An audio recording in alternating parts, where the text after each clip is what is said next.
You like Batman? Well, you.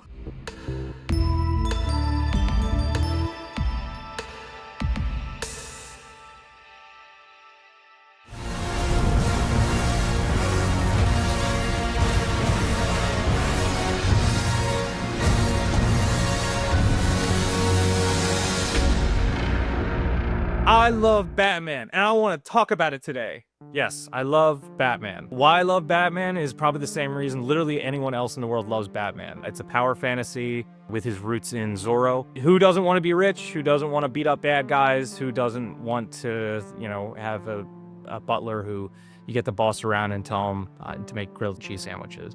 It's a children's power fantasy.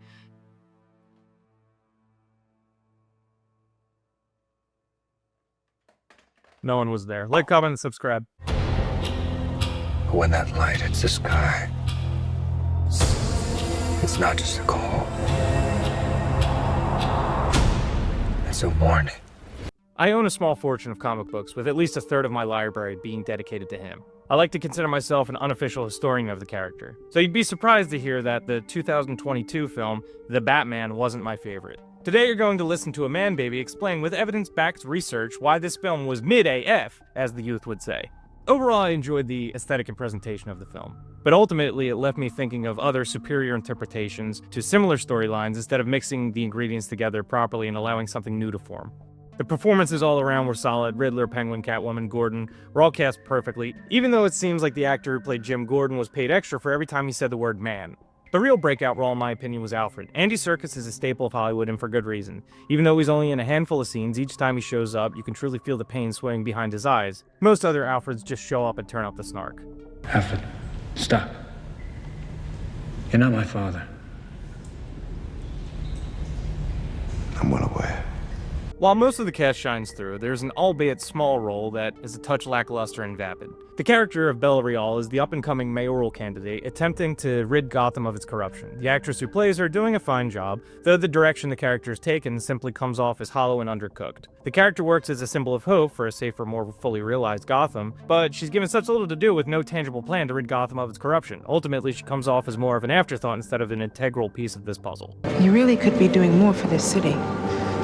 Your family has a history of philanthropy, but as far as I can tell, you're not doing anything. Bella Real had absolutely no plan at all. Like, I get, like, you need her to stand in and be like, oh, Gotham will be saved, but there was nothing. It should have been like, we're gonna get rid of the politicians, like, that are bought out. Give me something, some kind of window dressing, because it's just like, oh, I'm gonna change. Like, okay, how, why, what is it? Could have been Poison Ivy for all we know. Another amazing aspect of this film is the aesthetic. The Batmobile possibly being my favorite live-action interpretation. In interviews, Robert Pattinson even saying that his Bruce Wayne was introduced to vigilantism through the world of street racing, essentially saying that Bruce has a deep connection to his vehicle and even building it himself. The design even looking like a plausible souped-up Dodge Charger, unironically one of my favorite car models.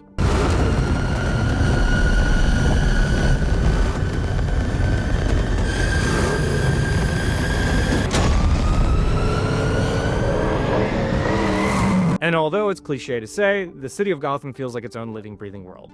With the hellish orange lights and deep shadows, the wet stickiness on screen gives the illusion that you can imagine the stink of each alley and the swirling nightmares that took place within rotting walls. Next up on our glazing journey is how the piece was shot. The cinematographer even going out of his way to use broken anamorphic lenses to give a unique tilt-shift look. A bold choice, and an experiment that could have ended very poorly. Ultimately, it paid off and gave the visual style a unique flair not many modern movies achieve.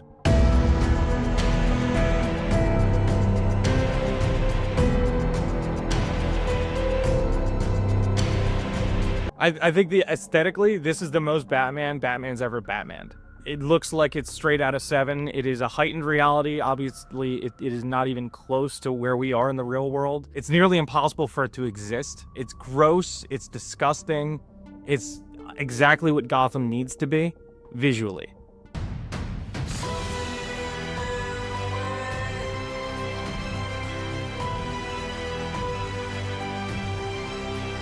Superheroes are the American mythos. Different superheroes represent different things and themes. So like Spider-Man always like deals with like kind of like the animal kingdom. Superman's always like some other forms of tyrants, but Batman usually deals with like mental illness. There's other things that can happen within the Batman franchise. I've seen Christian allegories. I've seen a whole bunch of different things, but Batman as a character is so open and free. This is gonna come out really weird, but he's kind of like the Teenage Mutant Ninja Turtles, where it's like you have the Teenage Mutant Turtle bit that is like the goofy weird bit, and then you have the ninja bit that's like super dark and gritty and weird. So Batman, you can go anywhere with it. Batman, you can do the Adam West stuff, you can do the dark gritty reboot that's happening right now with Matt Reeves' franchise. People can have their personal preferences, but the character has been around for 100 years, so if you like one aesthetic or the other, it's gonna be there. It exists. There is no right answer to the aesthetic of Batman. There are rules of Batman that people more or less have to adhere to that I don't believe this film honored yet. It's possible that in the future, the sequels will do it, which will retroactively solve the problems in this movie, but we will see.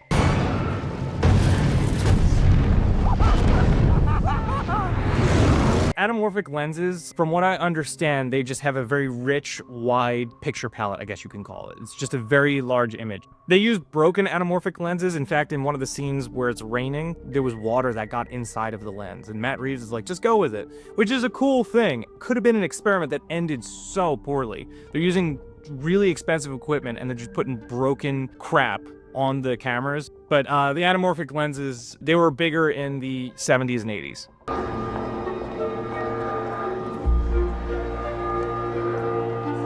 Now onto my favorite subject, structure. Batman to his core is a detective, and the detective work in previous films was a touch lacking. Where's the trigger? Where is it? Where is it? In The Batman, he actually does detective work, discovering clues about a winding narrative which builds up into an ebb and flow of information that allows the audience to put the pieces together. Other works more effectively invite their audiences into the whodunit genre, where the audience has a true possibility of cracking the case, but this was lacking in portions. I'll go into that later. As a praise, an attempt was made. Nolan, with his trilogy, did a good job of introducing Batman and Bruce Wayne, like his psychology, especially in Batman Begins, which is probably the most introspective of the three. I will say this film, The Batman, puts you in the driver's seat of Batman. You are unaware of where the story is going. You're kind of in the whodunit chair, trying to figure it out with him. And also, like I said, how the narrative is structured too puts you in his brain. To find the connection, Pete. He lies still. Excuse me? More on structure. Multiple times throughout the film, time is displaced, where a character is acting on an event that either hasn't happened yet or will happen soon. Two examples being when Bruce is speeding home to save Alfred from an attack, one that already happened, and the second being when Bruce discovers Riddler's true plan to flood Gotham. He discusses the situation and goes into action as if it already happened. This narrative technique provided an excellent insight into how the main character thinks, consistently brooding and ruminating over tragedy, whether the tragedy be his haunting past or the tragedy of his potential future, constantly preparing for probability and outcome. The personality of Batman was integrated relatively well, which brings me to my final praise of the film. Oh, Dwayne. Listen to me! Something terrible is gonna happen! I'm afraid it already has, sir.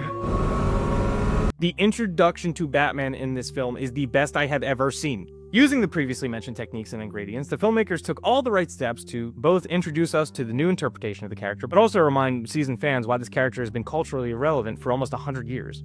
America's brooding little dreamlet.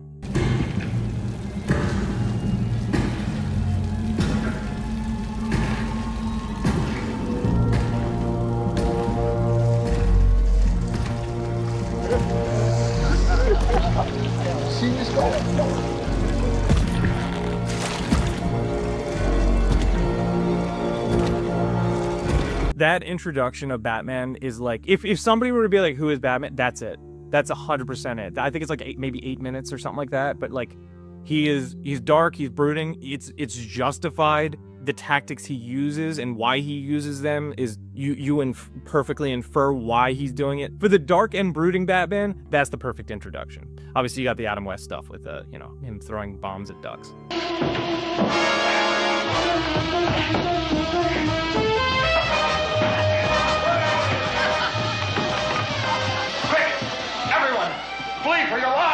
In Batman 69, Penguin, like, he puts like a giant bomb that's like the size of a beach ball. I mean, this is a meme. He's holding it above his head, and like every time he goes up to a side of a dock to throw the bomb, there's like a lady swimming or whatever, and then it finally ends with ducklings just in the water, and he's like, some days you just can't get rid of a bomb. He just cares so much about everyone, including ducklings. I guess Robert Pattinson hasn't done it yet, but like he's the only Batman that never went, I'm Batman. There was an interview with him, and he was like, I would show up and they would know who I am. They would know. I'm vengeance. Before this film came out, the marketing heavily showcased the arrest of Riddler, which led me to believe that the character would have been arrested very close to the beginning, if not the very first scene. Instead of a whodunit, it becomes a how can we stop it? Riddler having the perfect alibi to his crimes being that he was in police custody at the time of their doing. He'd be set free at the end. It's wrong to compare a film to your own imagination, but regardless, the concept of Riddler being taken into custody immediately as the story begins, only for his plans to continuously go off without fail, would have been a testament to his intellect and given the audience a unique experience, allowing filmmakers to go down new and exciting avenues otherwise unopened to them. God, look at you. Your mask is amazing. I wish you could have seen me in mine. Alas, my hopes were dashed, and being that this is years later, I can now look at this film for what it truly is instead of what I wanted it to be. With a 3-hour-long runtime, the filmmakers had a lot of room to explore and plenty of plot threads to attend to. With so many narrative through lines, major plot points consume the story like an 18-wheeler downshifting on the highway. The main story of the Batman being the city held hostage by a self-righteous incel terrorist attempting to expose the corruption of the city. The mystery meanders down winding roads, up peaks and valleys, but at a certain point, the plot solely focuses on a minor conspiracy instead of the larger one at hand. While Batman should be attempting to capture the Riddler, he takes on a side quest to look into his family's murder. A detour I wouldn't be opposed to had this been a neo-noir film from the 1970s, but staying true to the superhero genre, instead of taking the bold move of having our character selfishly focus on his own family's legacy, our hero needed to act altruistically and save the day. The format of superhero movies held this character back. While saving the city from the grips of a Cheeto-stained neckbeard and stopping her friend from killing her deadbeat dad are both great storylines to explore, together they inorganically interweave. But this is most likely due to the prolonged watch time. Had the pacing been a touch faster in the middle, when the story was shifting gears, I suspect my gripes would have been non-existent. He likes little puzzles, doesn't he? So meticulous. Like he'd been planning this his whole life.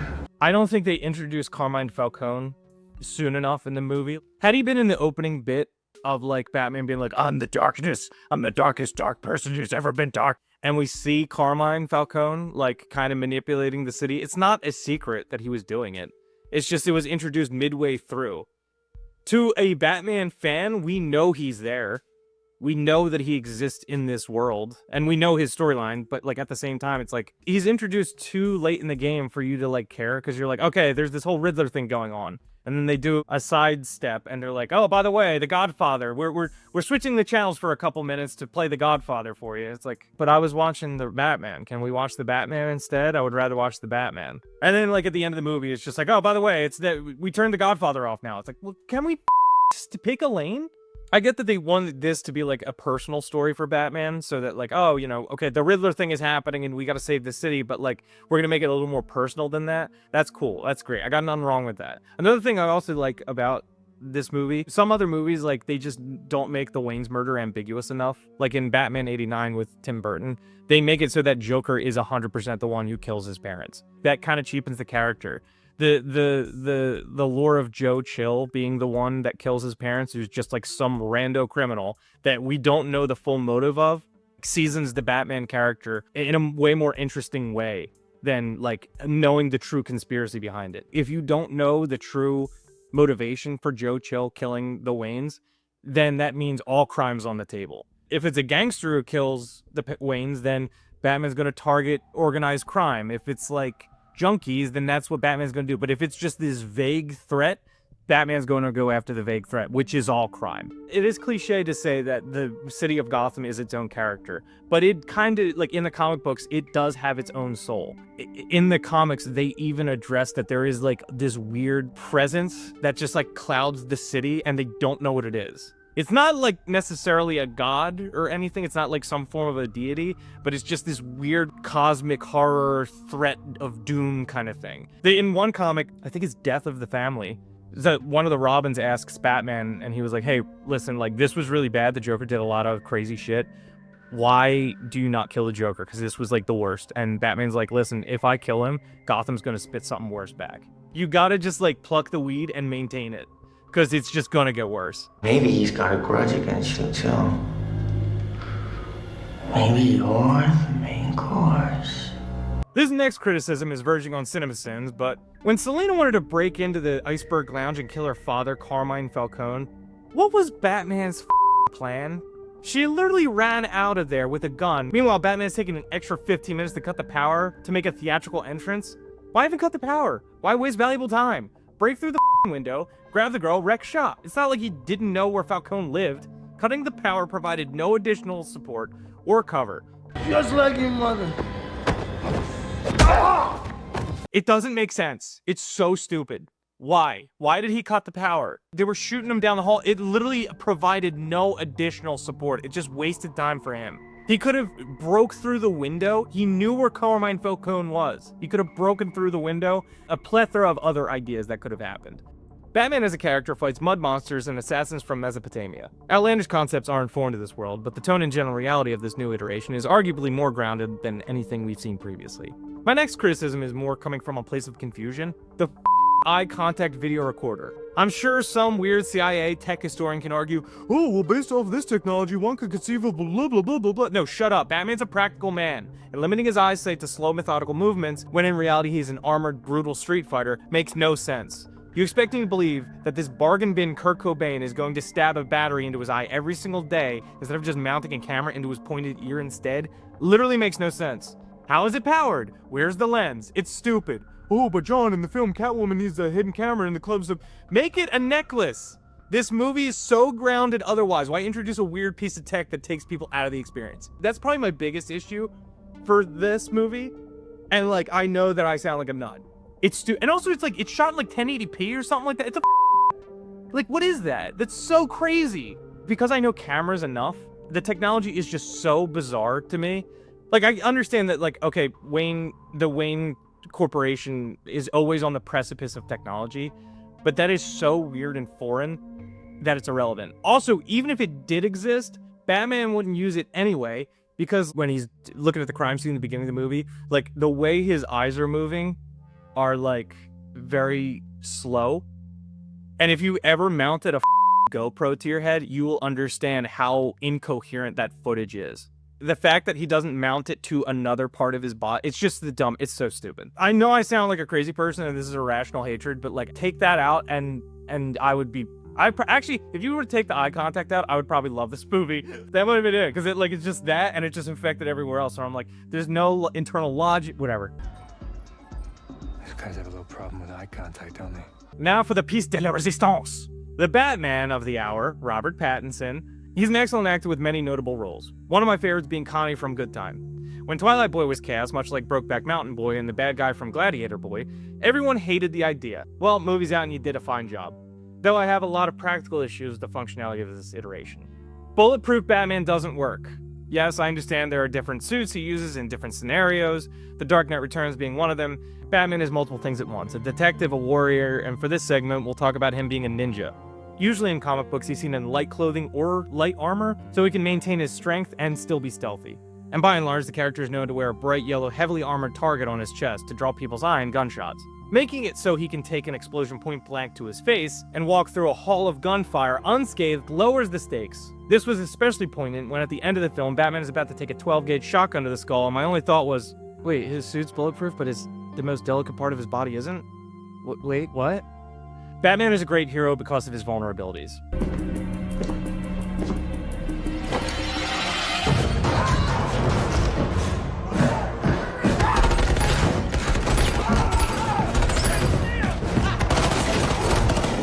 One of my favorite examples of this is when Bruce is chased by Jean-Paul Valley at the end of the Nightfall arc. In this scene, Batman is attempting to reclaim the Batcave from a would-be Batman gone rogue. The doppelganger is heavily armored and can't be defeated in a fistfight one-on-one. So to trick the villain into taking his armor off, Batman squeezes through the original hole he discovered the Batcave from when he was a child. both symbolizing the rebirth of the character of Bruce Wayne and proving to the reader that the usurper he was fighting didn't properly understand the role of Batman to begin with. Wink wink, nudge nudge. Come back! I am the true Batman! Admit defeat! Only the true Batman knows this cave like I do, Paul. Only the true Batman fell into it at the age of 8 from the south pasture up overhead. Why don't you follow me? I'll show you the way up there. A trip up memory lane for the real Batman. Okay, property damage. Although Batman is a brooding loner with no friends, at the end of the day, he really is just a theater kid.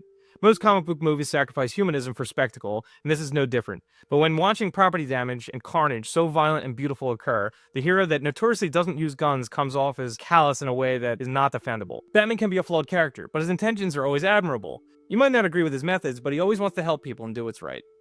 You were going to try and talk me into fixing what I've changed. Before I die. Yes. I'm dying very soon. Yes. I'm sorry.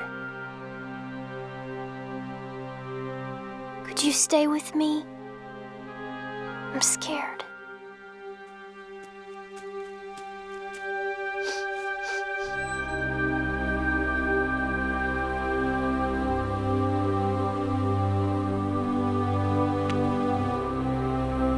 To see one of the most empathetic heroes blow up and kill some dirt-poor truck driver, or shower citizens with glass for cool points, comes off as more unhinged and disturbing than I think the filmmakers intended. Comic book movies need over-the-top action sequences to engage their audience, and who doesn't like some mindless fun? But degrading Batman to being another mindless action hero with reckless abandon cheapens the character from who he is at his core, a person who refuses to allow anyone else to feel unjustified pain. Now, would a modern audience accept this interpretation of the character? One would hope. But as we see in the movie, there's plenty of room for Bruce Wayne to grow into a larger-than-life hero we expect of our Dark Knight.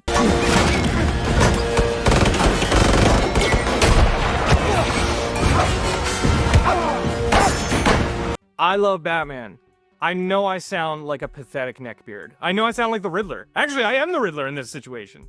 Like, comment, and subscribe. That's close. There are multiple things in this movie that I'm like, why is this movie punishing Batman fans? Because it's like essentially saying like, are you a fan of Batman? Why are you an incel? The end of the movie is basically like, hey, you like Batman? Well, you. But like honestly, okay, like Batman is not above criticism. The character works so well is because he's dirty. That's why the character has lasted as long as he has. Is because like he is really just some rich kid beating up people who like are just trying to get by. My thing is like, okay, you're in a superhero movie, there's got to be collateral damage. That's just how it is. Like, even in Superman movies where like he's trying to save the day and actually like stop actual carnage from happening. I've driven down the highway and I've seen accidents and like it sucks. Like I don't want that to happen to people. But like in this movie, Batman literally just barrels through a truck just because it looks cool. The entire time I'm thinking, I'm like, no other Batman would have done that. Because that truck driver is just some guy. Like, and he blew up. He's dead. Just because like Batman needed to catch Riddler, you literally could have just like waited a day and caught him again. You did not need to like blast. It's so yeah, I don't know. It's just not the character. This is a young Batman. Like he's doing he's really brooding in this one, but like that would have been more interesting if he had to wait to catch Penguin. This is my biggest issue with the personality of this iteration. Being mean to Alfred. F***ing prick. Don't be mean to Alfred. So this interpretation of the Alfred-Bruce dynamic is taken right out of the pages of Batman Earth 1. Alfred is a no-nonsense, rough-around-the-edges security guard who whoops Bruce for being a whiny baby. Could I see a small fraction of Bruce Wayne's life mirroring this? Yes. But going into your late 20s and 30s becomes less and less endearing. Batman as a character is someone that's a little dirty. In reality, he is a trust fund billionaire who dresses in leather and beats up junkies and environmentalists because it's the only way he could process his emotions. Ripping away the soul of his character and removing the only confidant he has for an extra dash of angsty spice was a bold move and one I'm not sure was right. Batman is a character who's silent a majority of the time. And for audiences in a visual format to understand the internal struggles, you need that snarky angel on his shoulder to guide him through the hell of Gotham. Otherwise, we'll watch some self-loathing otherkin fist gangsters for 3 hours. I'm in a movie theater! How did my internet search history find me? The use of the audio journal is a nice touch too. One that could have lended itself to the comics well, being that you can literally read the thoughts of Batman. But unfortunately, the filmmakers didn't capitalize on this feature and instead allowed it to be a cheap gimmick to bookend the story. Should we hear one of these monologues mid-movie, one would assume that Batman survives the events in order to justify the existence of the monologue and deflate all tension about our main character's survival. But he's Batman, we're watching Batman in the Batman. You'll never convince me Batman's about to die until Darkseid shows up. Not utilizing Alfred to his Virgil fullest and ignoring the voiceover monologues for a majority of the runtime left a large introspective hole for one of the most introverted characters put the page end screen. You lied to me. My whole life. He told you Salvatore Marone And my father killed. Why didn't you tell me all this? There are interpretations where Alfred is a, like, kind of a like Earth 1, Batman Earth 1. There are interpretations where Batman is, like, kind of a whiny brat. And you eventually grow out of it, like Batman Year 1, like, he's just kind of up, and, you know, this took inspiration from Batman Year 1 and a little bit of Earth 1. You can have Alfred be a but I don't know how well it translates when, like, Robert Pattinson's, like, in his late 30s now. I don't know. It seems so juvenile in a way that's, like, not justifiable. Batman as a character is, like, super introverted. He's rarely talks. He doesn't have quips, no one-liners. He's just, like, very inside of his own head most of the time. So to neglect having an ability to translate to an audience what's going on in his head, you need an Alfred that he can communicate with and bounce ideas off of, somebody he trusts to communicate with. That, or you need a monologue. This movie had both, and they used both they underutilized both. Another moniker for Batman is the world's greatest detective. So whodunit with a Zodiac Killer-inspired Riddler was an amazing premise, but they didn't stick the landing. There's not a single riddle that I can think of that Batman solves. Alfred decodes the cipher, Penguin knows Spanish, Martinez understands trade jobs, and even in the final battle, Selina and Gordon do most of the heavy lifting and even saved Batman multiple times. The riddle in the movie that I find the most frustrating and inconsequential is the final one, where Batman discovers that Riddler put LED lights under his carpet. Riddler's ultimate plan was to destroy the water retention wall around the city, a discovery that happens at the same time as the plan's unfolding, which proves the futility in our final discovery. The riddles in this movie are the most frustrating to me. In other Batman movies, alright, so in Batman 69, the movie, there was a shark, that's where shark repellent comes from, the fucking Batman thing. Batman is attacked by a shark. And, like, they go back to Commissioner Gordon's office, and Batman and Robin are, like, trying to discover, like, who did the thing. And Batman's like, that shark was pulling my leg. It must have been the Joker. And then, like, Robin is like, oh, but we were at sea. Sea for Catwoman. And, like, well, shark is a fish. It could have been Penguin. And it's like, this is quite the riddle. It's like, oh, it could be Riddler. Like, that's the thing. It's the dumbest thing in the world. And they were all right. But, like, you know, whenever, like, in Batman, the Riddler shows up, it always gets really tricky, because it's like, how does that translate to a film? That, like, the thinking in the Riddler bit, it's really difficult to get that going. The Arkham games kind of did it well, and this did it well to a degree where, like, Riddler essentially becomes like Jigsaw. There needed to be a corkboard, there needed to be a red string and, like, all that stuff, which they kind of did in that movie, but, like, he spray painted his fucking floor. He like moved the 400-pound kitchen table out of the way just to put, like, 4 pictures down and then just say, like, question mark? Like, why did you do that? Why did you do the floor? Why'd you have to go so over the top, you fucking theater kid? Like, here's the thing, like, there is the argument of, like, Batman does make the city worse. Like, that, there's not, like, me as a Batman fan, I'm willing to admit that. But, like, to present that in such a way, like, it's just, objectively, he is, like, he's a net negative to this world. And you can't root for him now. I hope in the sequel that, like, he develops as a character, that way it retroactively makes this movie better, but if this is its own standalone thing, I want out. I don't want to look at this character in this way. If you were to remove Batman from this film, nothing would change in terms of the overarching plot. He essentially has no effect on the story. Let's reverse engineer the film and talk about the main tentpoles that drive the plot. Would Bella Real survive Riddler's goons? Yes. Gordon was the one to escort her off stage. Batman had nothing to do with it. Would the retaining wall have blown up? Yes. Batman was too slow to react. The retaining wall blew up regardless of Batman being there. Would Riddler have been caught? Yes. A random passerby was the one to alert the police. Batman didn't make the arrest. I don't even know if the police really did, technically. Would the Riddler's riddles have been solved? No, but their discovery was ultimately useless anyway, so it's irrelevant. Would Falcone have been killed? Yes. Riddler drew Falcone out for the mayor's funeral with a clean shot from a sniper's distance. He could have found a pressure point and done it exactly again. The only feat Batman performed that was independent of another character held true stakes in terms of the movie is when he cuts the electrical line, dangling and threatening the lives of innocent civilians below. Unfortunately, I'm not convinced this was a true act of self-sacrifice. The character of Bruce Wayne in this film was self-sabotaging and exhibiting wildly reckless behavior. I'd argue his motivations is more akin to suicide more so than sacrifice, much like The Dark Knight Returns. He had no wins. Like, there was this cipher that Alfred decoded himself, and then Batman's like, oh, what if it is the code? And they rearranged the letters and that's what it was, but that's one. And he didn't even get there. Batman only works when he's the smartest person in the room. Because, like, he's so f***ed up and broken and does, like, really wrong things. Because, like, no sane human would do what he does. But if you present it that he's very smart, you kind of can't argue with him. Because it's like, this is it. Like, this is it. And also, like, in the comics, at least, I would argue that he's relatively inactive. He has plans for every single contingency that's out there, but, like, he doesn't act on them unless he's, like, it's presented in front of him. In a weird way, he's kind of a passive protagonist. Actually, not passive. He's a reactive protagonist. Outside of the physical stakes of the film were the emotional, where the lonesome and brooding Batman made a connection with somebody as exotic and broken as him, Selina Kyle. Without his interference, she possibly would have killed Falcone, but ultimately, either been arrested or killed herself in the attempt. Him saving her was a net positive, but again, if you were to remove Batman, the discovery of Falcone's true nature would have never reached Selina, and we're now sitting at a zero-sum game again.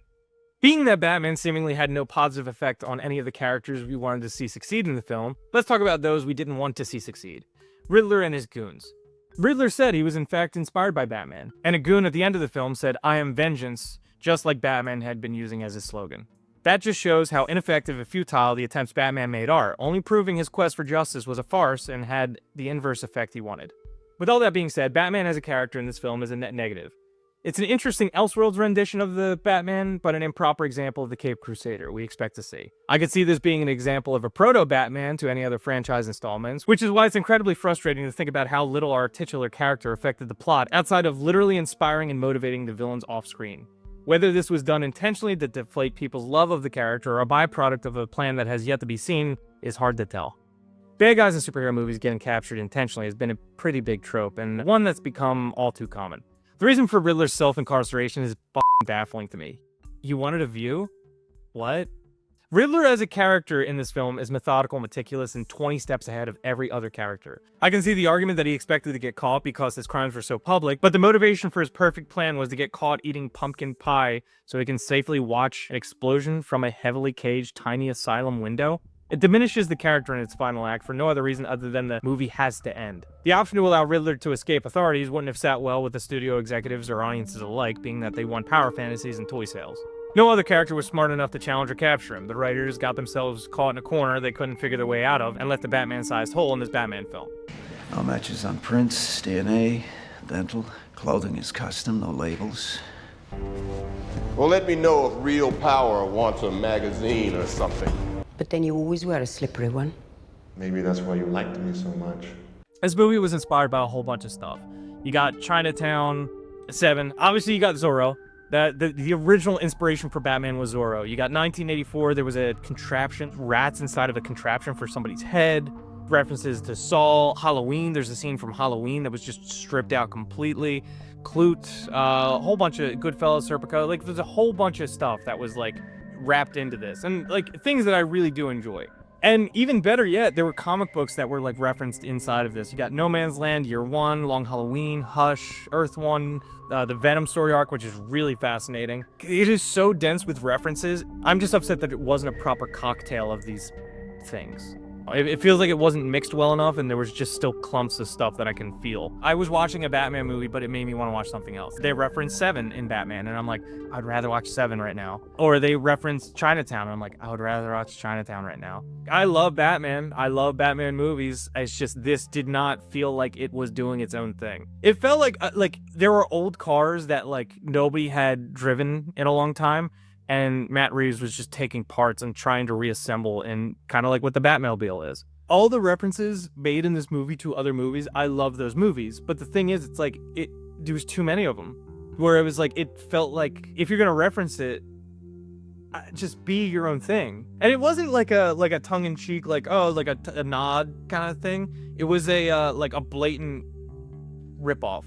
Like 1984, I love that book. I think 1984 is like one of the best books ever written. You know, I saw the Rat Trap thing, and I was like, they didn't come up with your own. Just come up with your own. put it like it's like a Saw trap. Those are completely unique. How is Saw more unique than Batman right now? That's crazy to me. Something I appreciate this film for is how they handled the few human moments between the corruption and chaos. This is something I believe most other renditions of Batman unfortunately neglect. The movie seems to condition its audience to be placed directly into Batman's broken and emotional shoes. The performances for most of the characters, although talented, seem distant and lacking in emotional core. It seems that this was done by design on part of Matt Reeves, who's known for merging sentimental performances with blockbuster extravaganzas.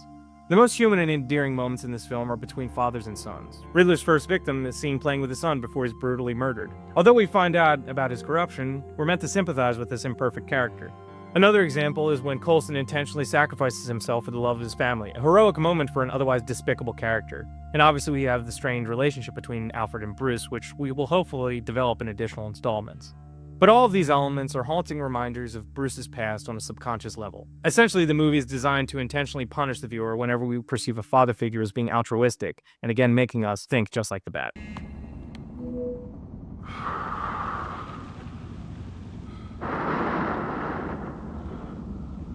You came.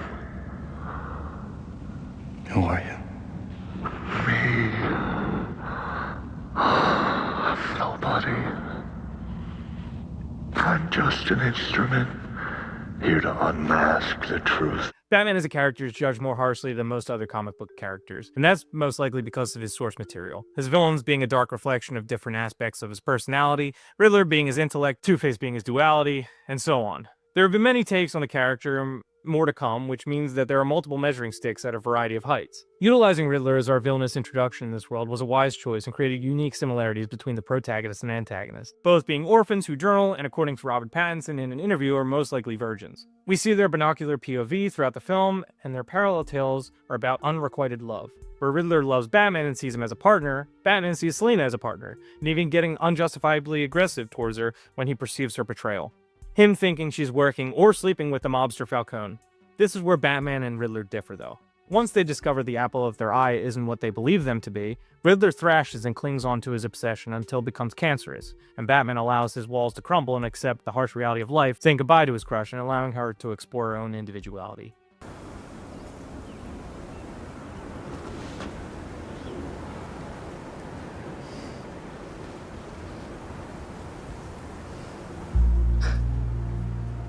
Who am I kidding? You're already spoken for.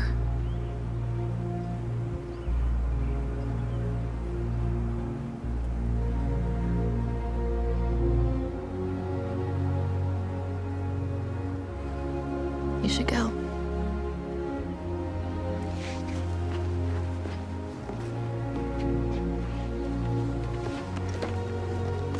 Selina. Take care of yourself.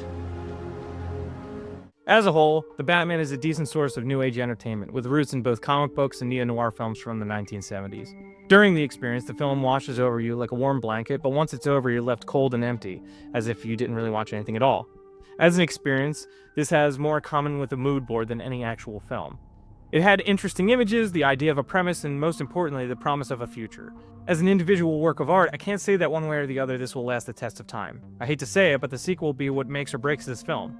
The coming story, should it ever come out, will retroactively make this narrative work, or have it crumble like a house of cards, being that the world and this story have become so sprawling and open. Batman to Robin. Ease off on the power.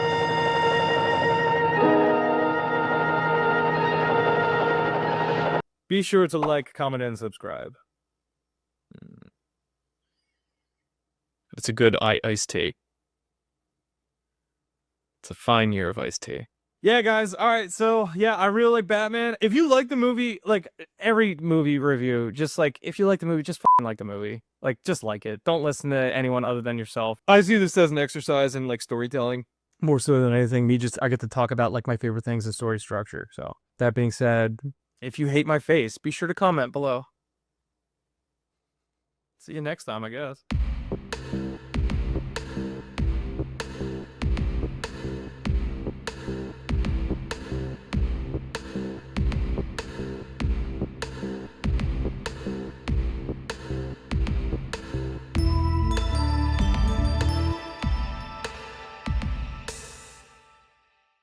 Mom, did you cut the bread to be the shape of Batman?